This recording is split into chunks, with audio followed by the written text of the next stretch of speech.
My dad works in B2B marketing. He came by my school for career day and said he was a big ROAS man. Then he told everyone how much he loved calculating his return on ad spend. My friends still laugh at me to this day.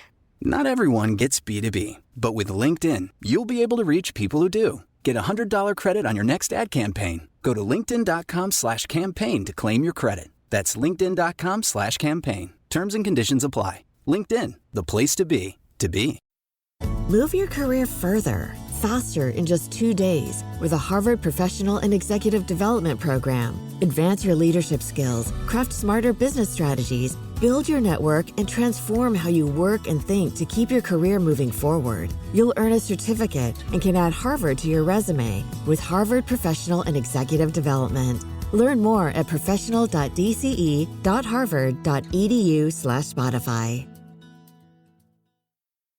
Hey, I'm Ryan Reynolds. At Mint Mobile, we like to do the opposite of what Big Wireless does. They charge you a lot, we charge you a little. So naturally, when they announced they'd be raising their prices due to inflation, we decided to deflate our prices due to not hating you. That's right. We're cutting the price of Mint Unlimited from $30 a month to just $15 a month. Give it a try at mintmobile.com/switch. $45 upfront payment equivalent to $15 per month. New customers on first 3-month plan only. Taxes and fees extra. Speed slower above 40 gigabytes. See details. Welcome to Book Talk for Book Talk, a podcast where we deep dive into the writing of your favorite novels. This is Jack. And I'm Amy. In Season 1, we explored Sarah J. Maas's A Court of Thorns and Roses. In our post-season content, we look forward to sharing listener feedback and thoughts we received over the last 8 weeks, as well as interview content from some special guests. The views expressed by the hosts and guests are entirely their own and in no way represent the thoughts or intentions of the original author. This podcast is a discussion shared to spark thought and conversation on the characters and themes of this novel. Though the hosts speak mostly within the constraints of this book, series spoilers may be discussed with or without warning. Explicit language, as well as themes of sex, violence, abuse, and depression, will recur throughout the podcast. Listener discretion is advised. We are thrilled to have one of our original listeners as a guest today. Sydney, or Sid, has been with the podcast from the beginning and has been an active and engaging listener. Often part of our TikTok lives, Sid has offered a unique voice to our ongoing ACOTAR conversations and has quickly become a friend to the podcast. Welcome to the podcast, Sid. Welcome, Sid. Hello. So nice to meet you guys. I know. We were saying right before we recorded, it's like to see the woman behind the profile. It's kind of surreal. We were talking about it like we've, to this point, mostly interviewed people we already knew. For the most part. Because it's safe. That's what it sounded like. That's what it's, yeah. It sounded, yeah. People that we knew, people that were safe. But like, it was when we were outlining what a postseason looked like and we knew that we wanted to talk to like a genuine listener that we didn't have to ask to listen to us. You were the first one who came to mind. Oh, that's so sweet. Yeah. It was just like, oh, heart, easy, Sid. But like you really were there really early on. How did you find the podcast?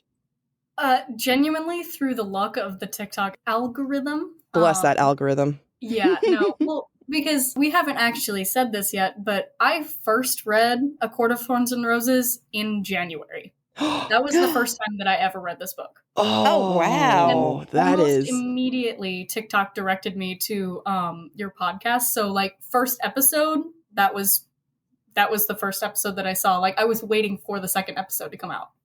Oh my wow. I think you wow. first. You were in it. Yeah. I have goosebumps. It was weirdly immediate. We didn't spoil anything, did we? Like, had you read Mist and Fury? I had finished the series. The only thing that I haven't finished is Silver Flames. I'm only halfway through Silver Flames. Life got busy. Life, right? That's probably one you shouldn't digest in just one day anyway. Yeah. Gotta pace yourself. You gotta read it privately. There's a lot of things you gotta do with Silver Flames. Yeah. So, although you read the book in January, were you already on Book Talk or did you join Book Talk after reading the series? So, I was tangentially on Book Talk. I knew about Book Talk and I had seen a lot of recommendations for it, but I didn't actually fully invest myself into Book Talk until after I read Thorns and Roses. It was your gateway for Yeah. for Book Talk, really. So I had already actually had a little bit of A Court on Thorns and Roses, like, kind of spoiled for me. Not really, because I didn't really, like, remember a lot of the stuff that I saw. It was just on my radar. I knew that Reese was the love interest. That was really my only thing that I for sure knew about the series going in. I was going to say that was the same thing for me. I followed a fan artist who did a lot of Star Wars fan art, and I was big into Star Wars. She started doing ACOTAR fan art, and I was like, who's this Reese Ann? Because I started reading A Court of Thorns and Roses, and I'm like, something's missing here. Very similar for me, except it was cosplayers, and it was Harry Potter cosplayers. Wait, did Harry Potter cosplayers dress up as Harry Potter version of ACOTAR? No. It was just a cosplayer that I would watch her content, and she would start cosplaying as Feyre. So I was like, oh, that's interesting. I love TikTok cosplayers when it's various like ACOTAR people. There's some amazing cosplayers. There really are. There was one TikTok in particular. I literally commented on it. I was like, this is the one that made me cave and buy the series. Oh. Yeah. It was just like one step too far. I kept thinking in my head, I was like, I really should buy this series, but I don't ever have time to read. And then I saw that one and I was like, okay, fine. I will make time. Yep. I almost am envious of people who kind of have an idea when they walked into it, just because I was so early on in the series. I read ACOTAR right before Mist and Fury came out. So it was a rough go for us early people of just like, it was an emotional roller coaster. I didn't know what to expect. But, here we all are on the other side. God, I can't even imagine finishing Mist and Fury and having to wait for another book to come out. Yeah, it was bullshit. That's what it was. It was it was really messed up. It hurt a lot, guys. Yeah, I can imagine that it would. So what was your first impression of Feyre and Tamlin during the first time you were reading ACOTAR? And again, I stress, so many months ago. So many. I know. Your first time. Can you remember all the way back to January? I can, in fact, remember back to January. Sometimes it's a stretch, but sometimes I can't remember what I ate yesterday. But really, I remember it started really slow, and I wasn't sure that I was even going to like Feyre at first. Because, I don't know, she just kind of struck me as a bit of a Katniss Everdeen kind of character. And I just wasn't sure. I was like, this kind of feels like a played out character type. But the further I got into it, the more that I liked her a lot. She's got a very unique spice to her. Yes. It's a mild spice and then lingers. And then eventually you're like, was that spicy? Yes, absolutely. Yeah, she starts out very muted and she really grows into herself a lot, I think. But Tamlin, I liked Tamlin at first. Even though I knew that Reese was the love interest, I went in and I was like, I probably shouldn't like this character, but I do. He's fine. So it was really a lot of just wondering, where is this going to go wrong? We all like Tamlin to begin with. Like, that's well, that's not true. I feel like one of people we talked to was like, no, not into him from the get-go. But I don't know. I'm just like a sucker for person in mask. What can I say? That's a mystery. Unattainable, immortal. She's human. He's immortal. How will it work? I'm on board. It was Twilight that made me like this. The blonde was a red flag at first. I mean, but then it made me think of Draco and Hermione fanfics. And then I was like, you know what? We can forgive him. But you know what? It was just a normal blonde, not like almost white blonde, like a Malfoy. So yeah, I don't know what people have against blonde boys. I don't understand. I don't know. There's something inherently toxic. I think it's the fact that their facial hair just comes out oddly nude. It matches too much. Okay, that's a reason. I don't know if I should say this, but as someone who's been recently single, I will accept any and all hair color. So will not have preferences. That is fair. So you were okay with Tamlin. Can you tell us, were there other dynamics happening within the book that you found interesting? Whether that is Feyre Tamlin or Nesta Feyre, any pairing you can think of.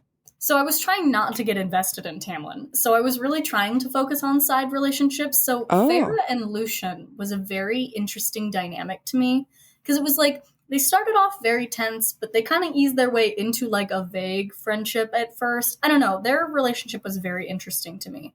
But I think really Feyre's family dynamic was the most interesting to me. You didn't get to see a lot of it, but there was so much happening there. There was a lot underneath everything. There was a lot to unpack.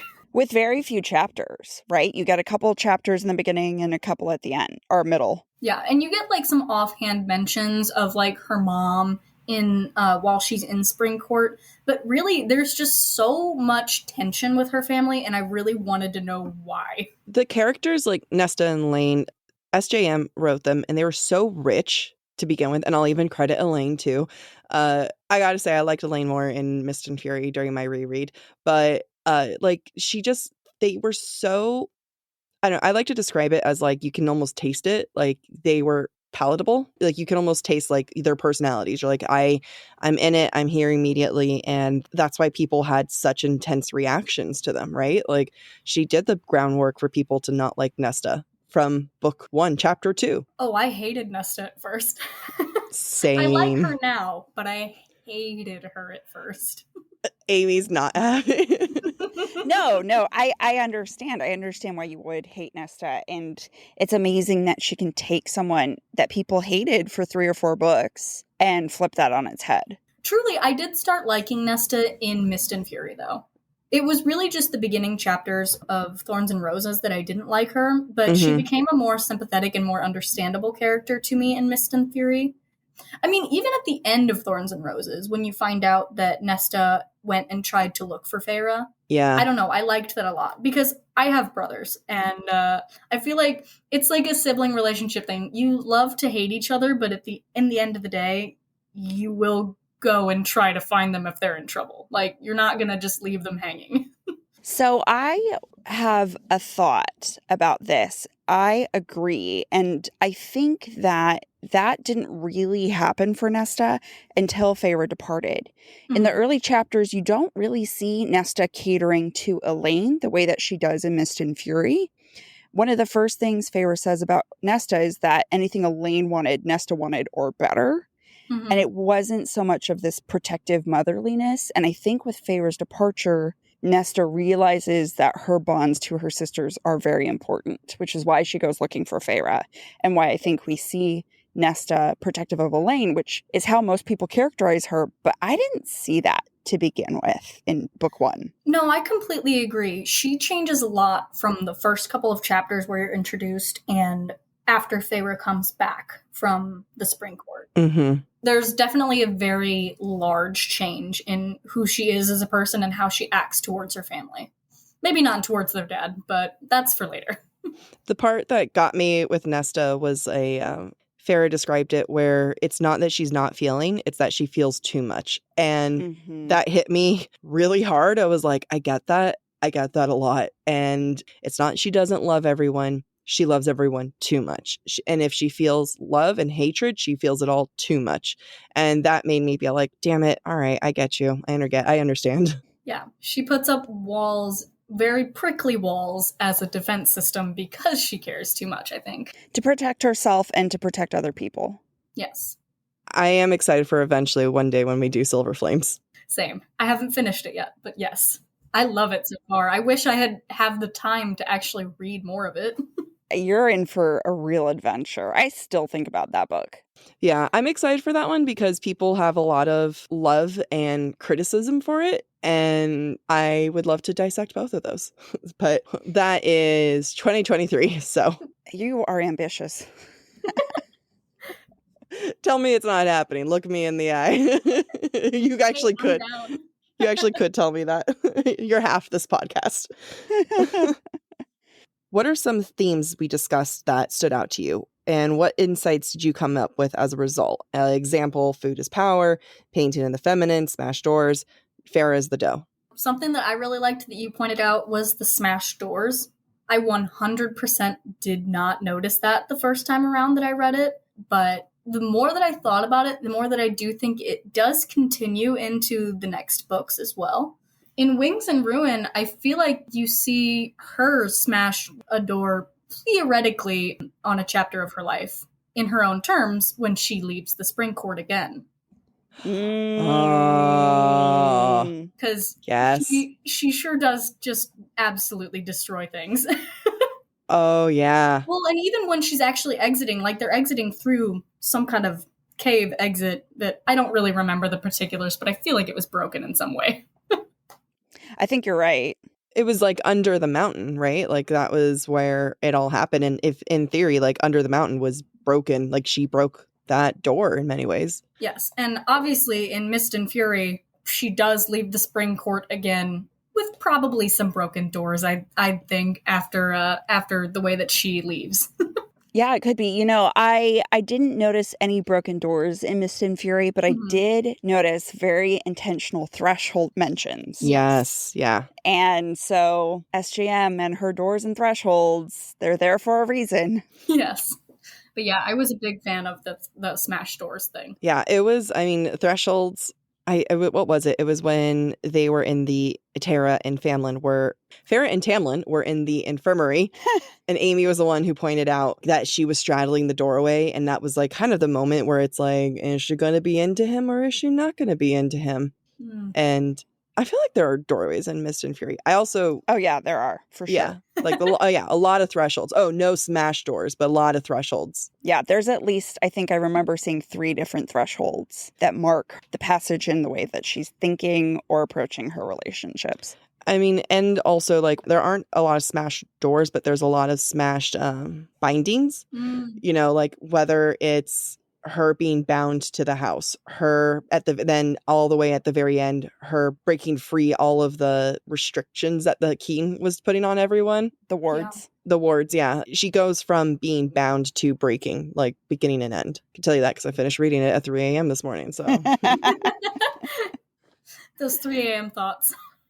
I was like, this is great. I should write it down. Nope, I'm going to bed. Future me should remember this. At least future you remembered it, because future me is not dependable like that. At least I'm saying this in the podcast now, so I could go back and reference it. Very true. Now you have record. Yes. One of the things that I really loved about ACOTAR is how so many different events parallel each other throughout the book. And we missed a lot of the initial parallels or mirrors under the mountain and how those are reflected earlier in the book. Was there a mirror that you didn't realize the first time you read ACOTAR that we discussed? Or is there one that we missed that you realized or noticed? So I had to think about this one because, first of all, I missed all of them on my first read. I'm treating the podcast as my second read, by the way. Fair. Yes. So I absolutely missed all of them back in January. But when I was thinking about it, I'm kind of thinking that Amarantha is to Rhys as Tamlin is to Farrah in a way. Ooh. In that first and second half, because so Tamlin has Farrah. She's a captive. Oh, yeah. In every way, she is a captive, and her purpose is going to be in some romantic form. Obviously, it's not nearly as sinister as Amarantha is with Rhys, but there is an illusion of freedom with both of them, because Amarantha lets Rhys out to play sometimes, and the other courts view him as free, because he's, quote-unquote, Amarantha's whore. So I feel like there's kind of a similarity with those two relationships in the mirroring of the front and back half. But I don't know. I feel like it might be a stretch, but I kind of liked it when I was thinking about it. I don't. I know it's not a stretch. I think you're exactly right that we didn't even like delve into that at all in the podcast. No, I think that's really fantastic. And, you know, maybe Tamlin's intentions are not as malicious as Amarantha's. Yes. For both of them, for both Tamlin and Amarantha, Farrah and Rhysand respectively serve an end goal and serve their desires, right? Yes. There's no benefit to Farrah or Rhysand. And the only reason Farrah's not called a whore is because everyone knows that she's going to be their savior. Mm-hmm. Otherwise, she's no better than the children of the blessed. She's a fairy-loving whore. Oh, didn't even think about that. I know, right? What's making me think about it is like in Mist and Fury when Farah and Rhysand are having sex, at one point she's emitting a glow and he's darkness and it's merging, right? Mhm. And it's really reflecting on this Amarantha Tamlin situation where they're both captives. Like, we can agree on that. But Farah's a captive in a light and pretty shiny way, Mhm. and she's everyone's savior. But Rhysand's also everyone's savior, but no one's willing to like admit it or recognize it. And he's darker and he's night, right? And this also goes back to one of what we said in a past interview was that Tamlin and Farah never stood a chance because they were never on even playing field. Rhysand and Farah were both on an even playing field. They were both captives and they had a similar experience. But good call out. That was good. Good job. Yeah. Something you said, Jack, also, Feyre is light because she was not under the mountain, and Rhysand was dark because he was under the mountain. Like quite literally and figuratively. He was her night sky and stars, and she was his light in the darkness when he was under the mountain. Aww. It's so cute. Part of my binging reading catch up last night was like part of his talking about the mountain and everything. And I definitely was like crying in my bed, like at 2 a.m. And I was like, I know it. I knew all this happening before, but why am I crying again? Because it's upsetting, especially when you know more about Rhys. Oh, I really can't wait to talk about like the rise and fall and rise of their character developments. Yes. Yes, it's going to be very exciting. I'm very excited to hear your take on it, even if you do rip Rhys to shreds. We will rip him apart and then rebuild him in our image.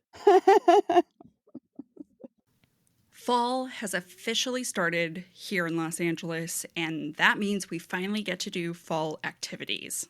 I have been counting down the days for when I can go to pumpkin patches, maybe even hit up an apple orchard, and I get to do all of it looking super cute in my Quince boyfriend sweater. This weather is perfect for my dark academia vibes, and I'm so excited to bust out my washable silk blouse because you know I'm going to be taking pictures. Quince is known for their Mongolian cashmere sweaters from $50. And that's not all. Quince has so many other amazing things on their website. All of those items are priced 50 to 80% less than similar brands. That includes leather jackets, cotton cardigans, soft denim. Like my entire fall wardrobe is genuinely turning into Quince wardrobe. By partnering directly with top factories and cutting out the cost of the middleman, we get savings as the customer. One of my favorite parts about Quince is the fact that they only work with factories that use safe, ethical, and responsible manufacturing practices. And they still manage to get premium fabrics and finishes for that, luxury feeling for every item that they have. Get cozy in Quince's high-quality wardrobe essentials. Go to quince.com/booktalk for free shipping on your order and 365-day returns. That's Quince, QUINCE.com/booktalk, BOOKTALK, to get free shipping and 365-day returns. That's quince.com/booktalk. Move your career further, faster in just 2 days with a Harvard Professional and Executive Development Program. Advance your leadership skills, craft smarter business strategies, build your network, and transform how you work and think to keep your career moving forward. You'll earn a certificate and can add Harvard to your resume with Harvard Professional and Executive Development. Learn more at professional.dce.harvard.edu/Spotify. Ryan Reynolds here for, I guess, my 100th Mint commercial. No, don't. I mean, honestly, when I started this, I thought I only have to do like 4 of these. I mean, it's unlimited premium wireless for $15 a month. How are there still people paying 2 or 3 times that much? I'm sorry, I shouldn't be victim blaming here. Give it a try at mintmobile.com/switch. Whenever you're ready. $45 upfront payment equivalent to $15 per month. New customers on first 3-month plan only. Taxes and fees extra. Speed slower above 40 gigabytes. See details. How did you feel by the end of ACOTAR, the first novel, not the series? Was it the ending that you expected? What did past you, aka January, expect to come next?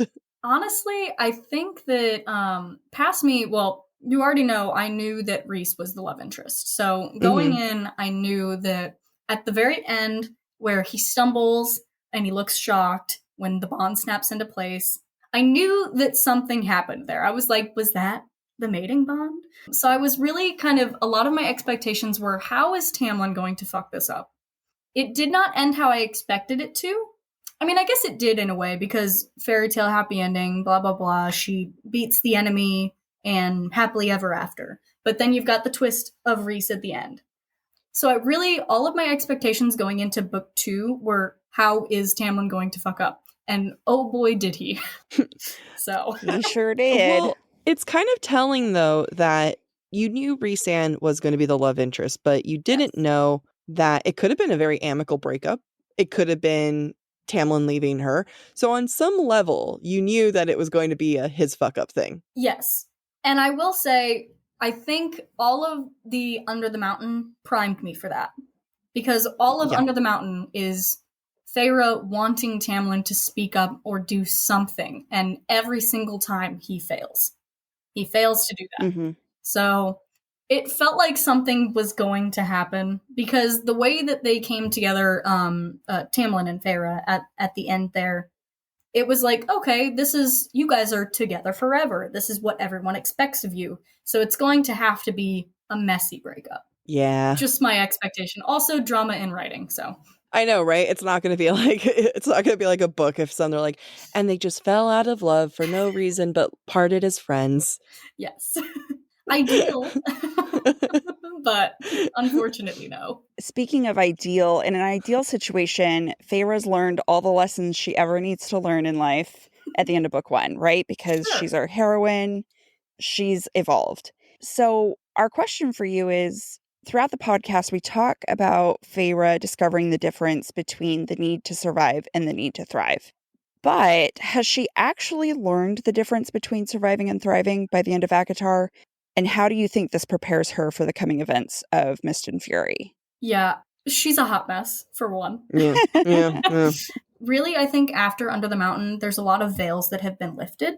She's gone through a ton of trauma, and she survived, but I still think she needs to learn how to thrive. I think even all throughout A Court of Thorns and Roses, there's kind of like an illusion of thriving, but a lot of it is still just surviving, because she's got her backup for almost all of her time in the Spring Court.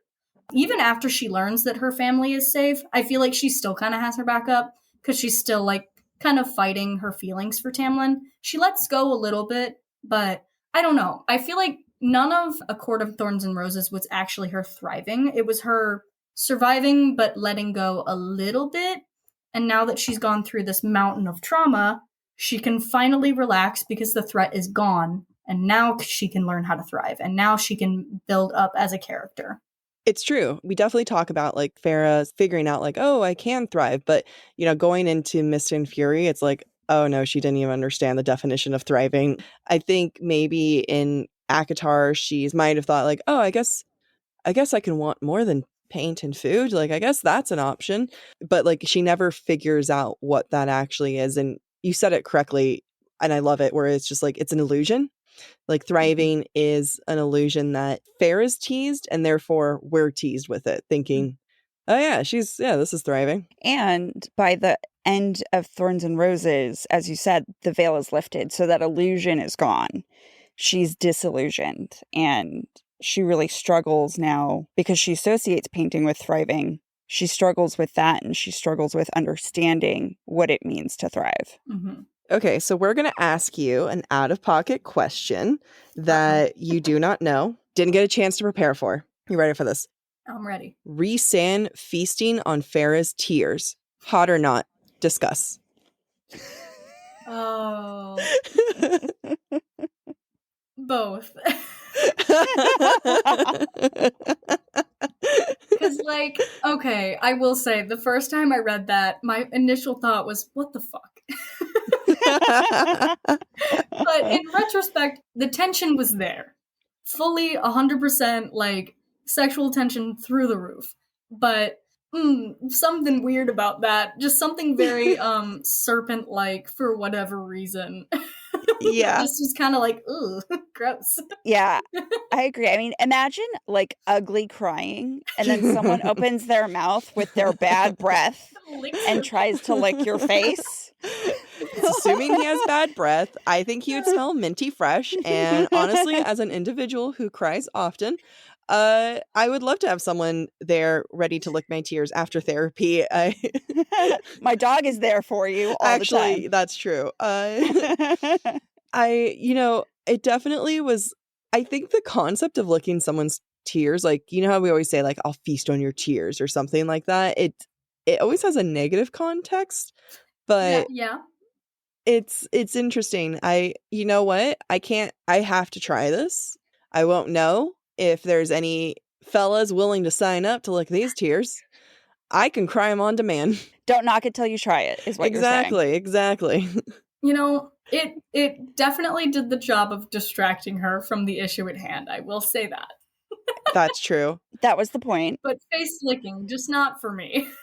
I'm trying to imagine like how that couldn't apply now, because it's like, oh no, my foundation's on right now. It's gonna taste weird. I used retinol last night, and I don't think that's a chemical you should be putting in your mouth and consuming.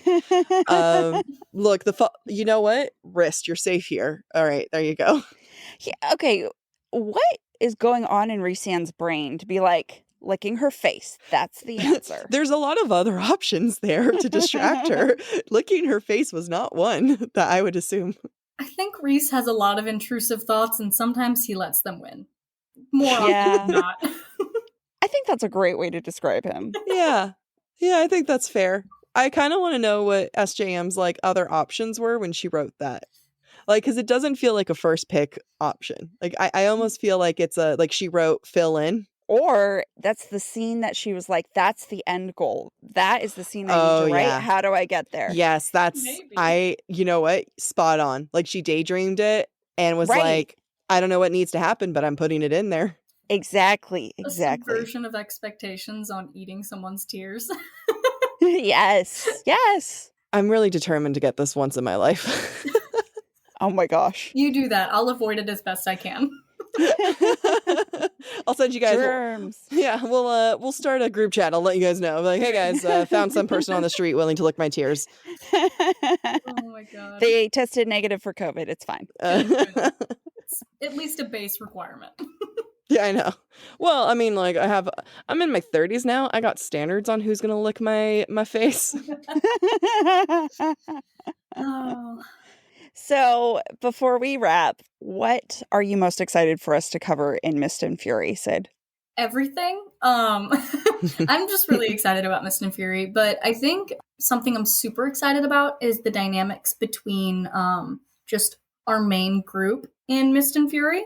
I think that's going to be very interesting. I'm very excited for the Bat Boys. I think that's going to be a very fun dynamic to listen to you guys talk about. That's really it. I'm excited for you to just rip all of my my Rhysand expectations to shreds. I think it'll be fun. But yeah. We definitely, as we started reading it, we're like, are we going to hate this book? Are we going to walk away hating this book? Like, we were scared. It was a genuine concern. Fair. I just wanted to say we walked away still loving the book. So Good. I'm glad. Amy's not agreeing. Oh. I'm still on the fence. Uh-oh. There are parts I adore, and that's all I'm saying. But I hated ACOTAR going into it.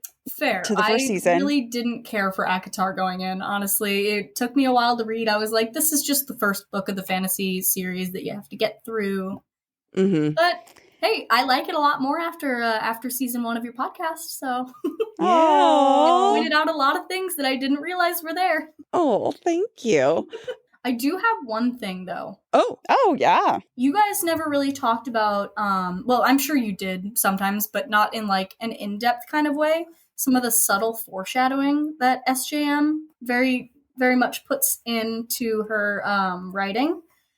I pointed out a couple of pages that I thought were very interesting. So, page, I don't know if this is going to be a spoiler, but I wanted to point it out to you guys at least. All right, alert if anyone hasn't read future books, spoiler. Fair enough. So page 87, I wrote it down because I remembered reading it and I searched through to find it again. Amy has the book ready. I was not prepared. I have it too. Page 87, in like the middle of the page, Feyre says, Prythian was ruled by 7 High Lords. Perhaps she, as in Amarantha, was whoever governed this territory. If not a High Lord, then a High Lady, if that was even possible. And I thought that was a very interesting foreshadow, because, as we know, at the end of Mist and Fury, we get a new High Lady. And I thought that was a very interesting, that was the first time it ever gets mentioned. Yes, you are totally right. I do remember seeing that, and I don't know why we didn't include it, to be honest. No, Maybe you didn't want to spoil it. No, but we have breadcrumbs. We talk about breadcrumbs. I don't think how much that statement really is stressed, obviously, until Mist and Fury. Yes. And the fact that that's like a really good point for us to remember, just because it goes into the mindset of Feyre in book 2, where it's not like when she asks Tamlin about like high ladies, it doesn't come out of nowhere. Like that's been in her head. Right. Yeah. She's always had that in like that instinct of like, no, high ladies, like that should be a thing. Yeah. And just that one line does a lot of groundwork for book 2. And the fact that there's a lot of old Feyre still in there. And I think it, even though she doubts herself a lot, it speaks to her not unwillingness, but inherent resistance to gender norms. Agreed. And she does inherently believe women are equal to men. Yes. Or females and males. I love it. Yes, I completely agree. They put somewhere in it that in a description of the continent, they mentioned that some Fae rule as kings and queens and stuff like that. And I thought that was a very interesting take on like just fleshing out the fact that Prythian is its own island and there's a lot more beyond. I don't know. But I did have a fail at foreshadowing that I thought, I don't know if it's very evil of me to want this, but I really thought that it was going to happen. So they mention Alice and the boys so much in like just throughout the book. They make sure that you understand that Alice, she's got her boys. That's just part of it. Oh, yeah. And then at the very beginning of Feyre's 3rd task, I really, really thought that it was going to be Alice and the boys. Oh my God. That should have been. Yes. I want that version. Well, they even made a point to say it was a female and 2 males. And immediately I was like, oh shit, it's Alice and the boys. That was what I thought it was going to be. And it just wasn't. And I was almost disappointed because I was like, man, that would have been a really huge kick in the gut. I mean, that would have affected Feyre even way more. I mean, there's still 3 innocents, but they're 3 innocents that she knows. I mean, she only killed 2 innocents. Let's just call it what it was. Yeah, you know, that's I mean, this makes me sound like it would be easy for me. I'd be a mess too. But for how messed up she is, like, I think Alice and the boys would have been. I wonder if that's one of those things that her editor suggested to take out. Maybe. Because that feels right to me. That's such a good, I love that a lot. Dark warped minds unite. There's sprinkles throughout it, all the way through, like from the very beginning all the way until when she leaves Alice to go up the mountain. I don't know. It felt like a good foreshadow to me, but it never panned out. And you know what? I'm fine with it. I'm fine that Alice and the boys are okay. I mean, I could totally see it because Alice plays no role in Mist and Fury. And it's like she didn't intend for her to be there. Yeah. Agreed. 100%. I need to ask SJM now. Like, we need to figure it out. Like, I bet, because her editor has definitely suggested many things come out. In Silver Flames, there's a particular spicy scene that never happens, but we know that she thought about it. Oh, I know exactly what you're talking about. And I'm mad it doesn't exist. Yeah. Yes. I'll just say it. Spoiler, un ménage à trois. And we're cultured here. And very cultured. I love this version. Alice, I mean, and it sets it up. I think because Alice was such a bitch towards the end. Like, she really was. I would have been okay if it was her who got stabbed. Very fair. I think that's the main thing that I wanted to point out. Well, those were fantastic. I'm so glad you brought them up. Yeah. Anytime. Really good points. Thank you so much for coming on and just taking time to be a part of this. And taking time to even listen to this. So listen to the podcast. We appreciate it and just adore being able to actually talk to you beyond DMs and chats. You're so welcome. I thank you for having me. This has been really fun. I'm very glad we got to do this. Thank you for listening to this special episode of Book Talk for Book Talk. We encourage you to rate and subscribe to our show on your preferred podcast listening platform. As we gear up for Season 2, where we will deep dive into A Court of Mist and Fury, we will continue to share between-season thoughts and interviews with our listeners. We would love to hear your thoughts based on today's conversation. You can submit your comments to our form at booktalkforbooktalk.com for a chance to have your feedback discussed during a weekly mini-episode. If you are enjoying the podcast, please visit our website, booktalkforbooktalk.com, to view our latest merch and learn about supporting the show through Patreon, Ko-Fi, or Venmo. Or find us on TikTok and Instagram at the handle Book Talk for Book Talk.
Fall has officially started here in Los Angeles, and that means we finally get to do fall activities.